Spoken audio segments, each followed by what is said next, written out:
Jesus lays out for you and me here an incredible revelation. You want to listen to this? Listen to this, because this determines your destiny. It's like he gives us two options, and the option you choose will just totally transform where you end up in your life. Listen to this. Where your treasure is, there your heart will be also. The eye is the lamp of the body. If your eyes are good, the whole body will be full of light. But if your eyes are bad, your whole body will be full of darkness.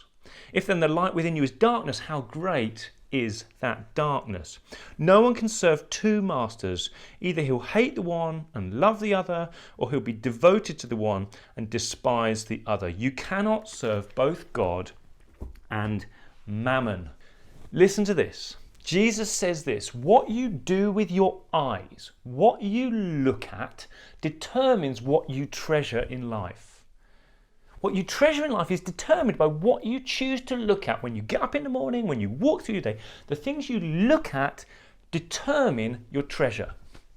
What your treasure is determines the state of your heart. What you treasure determines the state of your heart. And the state of your heart determines what you devote yourself to. And he gives you two forks here. One is eyes that look at Mammon's things. The things that Mammon says. What is that? Mammon says, focus on your duration, your legacy, your life, who you are. Focus on your notoriety, your popularity. Focus on you and yourself, what you can get out of life. If you focus on those things, that becomes your treasure, your reputation. You really care most what people think of you. You really care about having a legacy and people thinking you're great. And that treasure changes your heart. Your heart becomes frustrated. It becomes worried, Jesus says. Your heart becomes exhausted. You run after these things. You're constantly chasing people to think well of you. You're constantly frustrated that they don't. You're constantly finding that you're chasing after this stuff. And eventually Jesus says you get to the stage where you hate God. After Jesus has told us that our eyes determine our treasure and our treasure determines our heart, he then tells us two things to look at. He says, I tell you, don't worry about your life. That's what Mammon is encouraging you to do. What you'll eat or drink, or about your body, what you'll wear. Is life not more important than food, and the body more important than clothes? Look at the birds of the air. They don't sow or reap or store away in barns, and yet your heavenly Father feeds them. Are you not much more valuable than they? Who of you by worrying can add a single hour to this life? Mammon says focus on worrying and searching and chasing. It's all about you. It's all about you. And Jesus says, no, look at the birds. And then he says, why do you worry about your clothes? Look at the flowers of the field. They don't work or spin. Yet I tell you, not even Solomon in all his splendor was dressed like one of these. If that's how God clothes the grass of the field, which is here today and tomorrow is thrown in the fire, will he not more clothe you? The other fork, what you look at, just simply what you look at. He says instead, look at what God says to look at. Look at God's care for creation. Look at the character of God. Choose in your day to focus and look at the things that show the Creator's care for his creation. If you do that, if you simply do that, you'll see, am I not more valuable than the birds? Am I not more loved than the flowers? You'll see in your heart, you begin to feel valued. You'll feel connected to your Father who made you, not just your Creator. You begin to see him as your Father who loves you and watches over you. And you feel peace. You feel at peace. Oh, I'm at peace. I feel a bit like David Attenborough. Here, in the woods, there's quite a lot of birds. I don't know if you can see them. Jesus says, look at the birds. I wonder if you do that. Look at the birds. And when you look at these birds, what you see is the Creator God is actively engaged in his creation. He cares for all that he has made. He provides for all the birds. He displays his care on a second by second basis to the birds. And Jesus wants you to look through what God does to the birds to see his character. He's a God who cares, who loves. Jesus' message was this: Mammon tells you it's about you. Work harder, survival of the fittest. You need to do this. You have to fight for your survival. You need to push and work and strain and fight.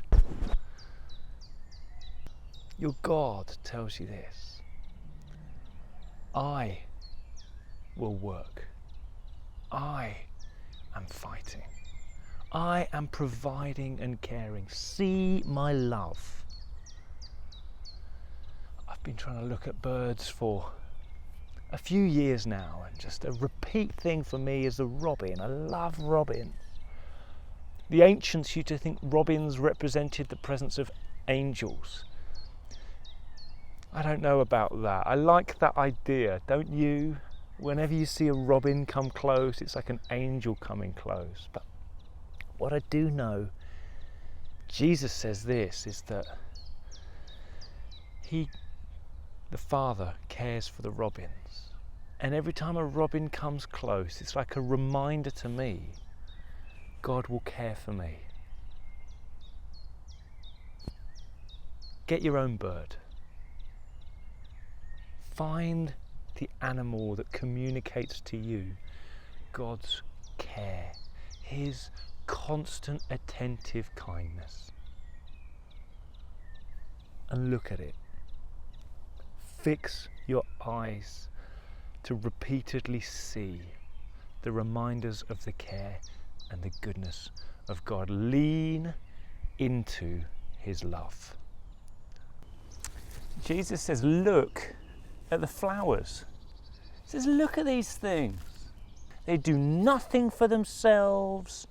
They're just here today and gone tomorrow, and they've got no study. They've not read loads of books.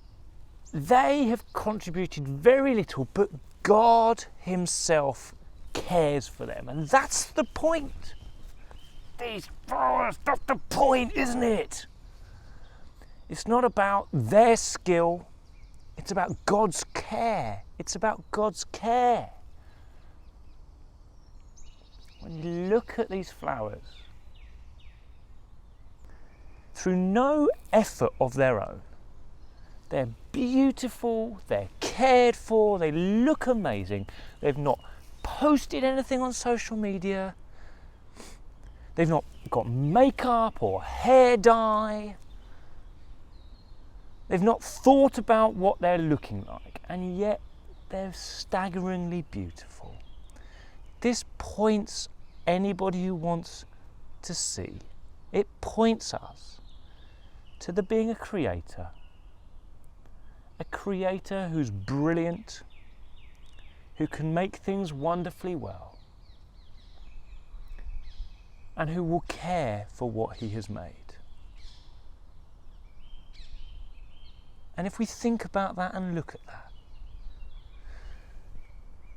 we can see that we, you and I, could be like flowers.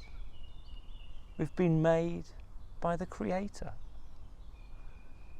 Maybe we do nothing, we bring nothing, but he cares for us. He cares for us. learn from the flowers. You know, I've really wrestled over this preach today. I must have recorded it about 20 times. And I think at its core, here is what Jesus is saying. You can build a life based on your ability, your effort. Your eyes can be focused on, here's what I need to do, here's what I can do, here's what I can get for me. Or you can spend your life focused on looking at God, God's character, His work, His love, and His provision. Will you lean into what you do or what God does? And if I'm really honest, as we're coming out of this time of COVID and out of lockdown, I recognise in my own life, actually there's still such an instinct to lean into my activity. I've been struggling with sleep and I tend to feel quite happy in the day and then go to bed and I wake up in the morning, my jaw will be clenched and I've been restless a lot of the night and feeling tired and my hands have been stressed into balls. And I just took some time out and I really was like, Lord, what is this? Like every night I feel like I wake up in a bad place. And the Lord began to show me, actually, I was feeling a frustration that I couldn't fix things, that I couldn't do enough. I couldn't get everybody to do the right stuff. I couldn't solve these problems. I was in my soul, in my heart, I still really believed that human activity, if I lent into me working harder, doing more, acting in the right way, then the right things would come. And I look around me and I meet other church leaders and I meet people who in this last 12 to 18 months have turned to workaholism, relentless activity, just doing all kinds of things just because this is what I need to do. I just need to do something. And really we're acting out. We're acting out what's in our heart, that fundamentally we believe in our activity. And the invitation from Jesus in this moment, I really want you to hear this, is that we stop leaning into our activity and we lean instead into His work, into His stuff, into who He is. Jesus is inviting you to lean into the love of the Father, to choose to look at the one who cares for creation, and more than that, in Jesus, the King of the kingdom, to look at the one who gives grace, grace, grace, grace, who says what you bring, what you do, how you perform is not good enough. It's all part of this fragile world which you can't shore up, you can't fix no matter how hard you try. It's not good enough. But if you're willing to die, if you're willing to lay down, if you're willing to not look to your own strength, but instead to lean on me, my grace will lift you up. It feels to me like this is a time, more than ever, where we as the people of Jesus need to walk the same road that Jesus walked, to trust ourselves into the care of the Father, even if that means laying down many things and knowing that the Father who cares for the birds and cares for the flowers is the same one who rose Jesus from the dead. Now's the time. I don't think I've said this very well, church, for some of us, our fingers are clenched so tight around our solutions and how we want to fix things and we want to do things. And our Father is saying, just let go. Let go. Lean on his love. Let him do the work. Let him meet you. Look at the cross. Look at the resurrection. And let God the Father come and change and love and do what he wants to do.